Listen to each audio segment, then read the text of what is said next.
ನಮಸ್ಕಾರ, welcome to ಸುಬ್ಬೂಸ್ kitchen. ಇಂದು ನಾವು ಉಕ್ಕರಿಸಿದ ಅಕ್ಕಿ ರೊಟ್ಟಿ ಮಾಡುವ ವಿಧಾನವನ್ನು ತಿಳಿದುಕೊಳ್ಳೋಣ.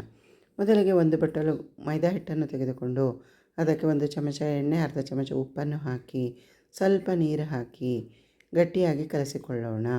ನಂತರ 1 ಚಮಚ ಎಣ್ಣೆಯನ್ನು ಹಾಕಿ ಒಂದು ಬಟ್ಟಲನ್ನು ಮುಚ್ಚಿಡೋಣ.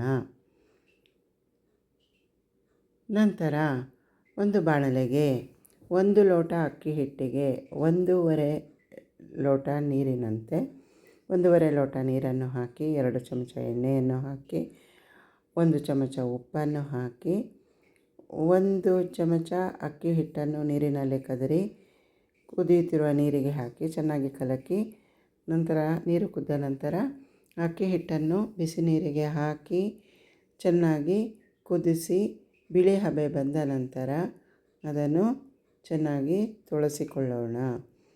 ಅಕ್ಕಿ ಹಿಟ್ಟು ಚೆನ್ನಾಗಿ ಗಟ್ಟಿಯಾಗುವವರೆಗೂ ಸಣ್ಣ ಉರಿಯಲ್ಲಿ ತೊಳೆಸಿಕೊಂಡು ಸ್ಟವನ್ನು ಆಫ್ ಮಾಡಿ ಒಂದು ಮುಚ್ಚಳ ಮುಚ್ಚಿ 5 ನಿಮಿಷ ಬಿಸಿ ಆರಲು ಇಡೋಣ.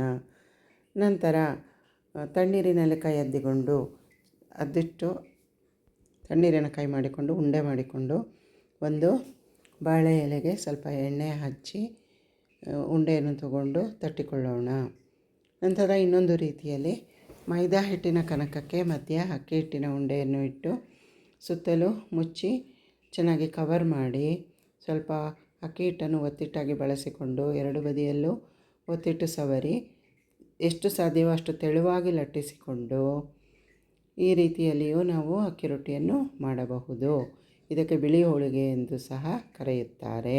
ತವವನ್ನು ಬಿಸಿಗಿಟ್ಟು ಬಾಳೆ ಎಲೆಯನ್ನು ಉಲ್ಟಾ ತವದ ಮೇಲೆ ಹಾಕಿ ಅದನ್ನು ಬಾಳೆ ಎಲೆ ತೆಗೆದು 2 ಬದಿಯಲ್ಲೂ ಹದವಾಗಿ ಬೇಯಿಸಿಕೊಳ್ಳಬಹುದು.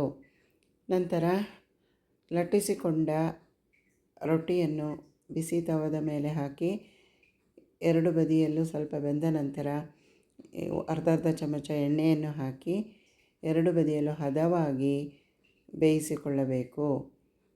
ಈ ಅಕ್ಕಿ ರೊಟ್ಟಿಯನ್ನು ಮಾಡಲು ಮೊದಲು ಅಕ್ಕಿಯನ್ನು 3 ಬಾರಿ ನೀರಿನಲ್ಲಿ ತೊಳೆದು ಒಣಗಿಸಿ ಮಿಲ್ ಮಾಡಿಸಿ ಹಿಟ್ಟನ್ನು ರೆಡಿ ಇಟ್ಟುಕೊಳ್ಳಬೇಕು.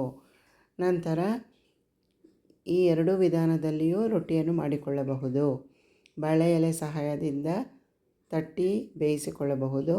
ಇಲ್ಲವಾದರೆ ಮೈದಾ ಹಿಟ್ಟಿನ ಕನಕದಲ್ಲಿ ಉಕ್ಕರಿಸಿದ ಅಕ್ಕಿ ಹಿಟ್ಟನ್ನು ಉಂಡೆ ಮಾಡಿ ಹಿಟ್ಟು ಮುಚ್ಚಿ ಲಟ್ಟಿಸಿಯೂ ಬೇಯಿಸಿಕೊಳ್ಳಬಹುದು.